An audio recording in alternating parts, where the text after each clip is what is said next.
देवघर से इस वक्त की बड़ी खबर, जहां शहर को रोजाना साफ सुथरा रखने वाले सफाई कर्मी खुद अपने हक और मेहनताना पाने के लिए संघर्ष कर रहे हैं। नगर निगम के वादों से नाराज सफाई कर्मियों ने अब निगम प्रशासन पर कई सवाल खड़े किए हैं। देवघर में जहां रोज सवेरे शहर की सफाई से दिन की शुरुआत होती है, लेकिन इन सड़कों की चमक के पीछे मेहनत करने वाले हाथ खुद मायूस हैं।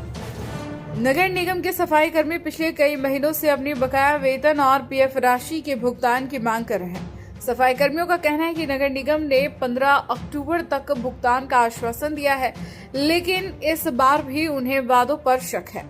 श्रावणी मेले के दौरान भी ऐसा ही वादा किया गया था, मगर नतीजा सिफर रहा। दुर्गा पूजा और दीपावली आने वाली है, लेकिन जेब खाली है। इतने सालों से काम कर रहे हैं, फिर भी हक नहीं मिलता। दैनिक स्टेट ने जब इस पूरे मामले पर नजर आयुक्त रोहित सिन्हा से बात की, तो उन्होंने सफाई कर्मियों की समस्याओं को स्वीकार करते हुए कहा, देखिए, जो बातें हो रही है, हर बार कुछ न कुछ इश्यूज हो रहा है और हम लोग लगातार उसको एड्रेस करने का कोशिश कर रहे हैं। अभी भी जो बात उठ के आ रही है कि कुछ आपस में असंतोष की बात हो रही है कर्मियों के बीच में, उसी क्रम में हम दोनों हमारे अध्यक्ष हैं और उपाध्यक्ष हैं, स्टेक होल्डर, उनको आज हमने कॉल करके बुलाया भी है और आज हमारे साथ उपलब्ध भी है। तो हमको लगता है कि हम लोग बातचीत करके इसको भी रिजॉल्व कर लेंगे। जैसे हर बार चीज़ें आती रहती है, ये कंटिन्यूस प्रोसेस है और इसको एड्रेस करना पड़ता है, तो इसको भी हम लोग एड्रेस कर लेंगे। क्या सर मुख्य समस्या लग रही है ऐसे, क्योंकि लगातार से इस तरह की समस्याएं आ रही है? देखिए, हर चीज़ समस्या का संवाद ही एक हल होता है, तो हम लोग संवाद स्थापित करेंगे। परिवार अगर बड़ा रहता है तो कुछ न कुछ इश्यूज आते रहते हैं, जिसको परिवार के सब जो बड़े बुजुर्ग होते हैं, चाहे गार्जियन तुल्य होते हैं, समझदार लोग होते हैं, मिलकर उसको सॉर्ट आउट करने का कोशिश करते हैं। इस बार हम लोग सॉर्ट आउट करते हैं। लेकिन गंदगी का बात देखने को मिल रहा है, इसको सर हमारा कोशिश हमेशा रहता है कि ये सब चीज़ें आम जनता को नहीं अफेक्ट करे, वही कोशिश में हम लोग लगातार लगे हुए हैं।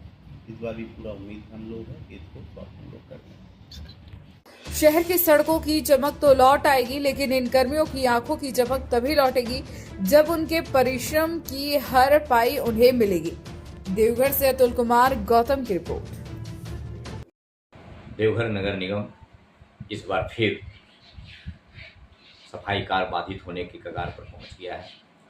देवघर नगर निगम के नगर आयुक्त द्वारा बार बार सफाई के साथ आश्वासन देने के कारण फिर से कर्मचारियों में एक बार आक्रोश की भावना बढ़ रही है। पिछले दशहरा के पहले हम लोगों ने हड़ताल किया था। हम लोग को आश्वासन दिया गया था कि 1 महीने के अंदर आपका ईपीएफ, पीएफ और एमएसपी की मांग को पूरा कर दिया जाएगा। लेकिन इतनी सफाई के साथ नगर आयुक्त के द्वारा आश्वासन दिया गया कि सफाई कर्मी भी दिग्भ्रमित हो गए। और आज दुर्गा पूजा बीत गया, दिवाली आने वाला है, छठ आने वाला है, और उसके बाद भी आज तक हमारी मांगों को पूरा नहीं किया गया है। ऐसे में कर्मचारियों के बीच काफ़ी आक्रोश की भावना बढ़ रही है और फिर से हम लोगों ने नगर आयुक्त को, देवघर नगर आयुक्त को सूचना दिया है कि 15 अक्टूबर तक अगर हमारी इन मांगों को, पीएफ और एमएससीपी के मांगों को अगर आपने पूरा नहीं किया तो इस बार दिवाली और छठ में आपको फिर से एक बार सफाई व्यवस्था को दुरुस्त करने में जद्दोजहद करना पड़ सकता है। क्योंकि कर्मचारियों ने मन बना लिया है कि अब आपके झूठे आश्वासन से काम शहर का नहीं चलने वाला है। कर्मचारियों को जिस तरह से कर्मचारी शहर की सफाई कर रहे हैं, उसी तरह कर्मचारियों को अब झूठे आश्वासन से नहीं, बल्कि इनको समय पर वेतन, ईपीएफ, पीएफ और आप एमएससीपी जब तक नहीं देंगे, हम अब वापस नहीं आएंगे। अगर इस बार हड़ताल हुई, और इस बार अगर हड़ताल हुई तो सारी जवाबदेही आप निगम प्रशासन की होगी। आप अपने माध्यम से सफाई कर्मचारियों पर जो शोषण का प्रवृत्ति लगा रखे हैं, यहाँ के सफाई प्रभारी को बैठा करके जिस तरह शोषण का प्रवृत्ति अपनाया जा रहा है, ये हम बर्दाश्त नहीं करेंगे। इसलिए समय रहते मैं झारखंड सरकार से भी कहना चाहूँगा कि यहाँ के नगर आयुक्त की मनमानी और सफाई प्रभारी के मनमानी के कारण सफाई कर्मियों का शोषण हो रहा है। दलित सफाई कर्मियों के साथ भेदभाव किया जा रहा है, जो हम बर्दाश्त नहीं करेंगे। और ईपीएफ, पीएफ और एमएससीपी को हर हाल में हम लेके रहेंगे, चाहे अब जो हो जाए, क्योंकि अब आपके झूठे आश्वासन पर हमें कतई भरोसा नहीं है। और एक बार फिर दिवाली और छठ में सफाई कर्मी मजबूरन हड़ताल पर जाने के लिए विवश हो जाएगा। इसकी जवाबदेही नगर आयुक्त की होगी।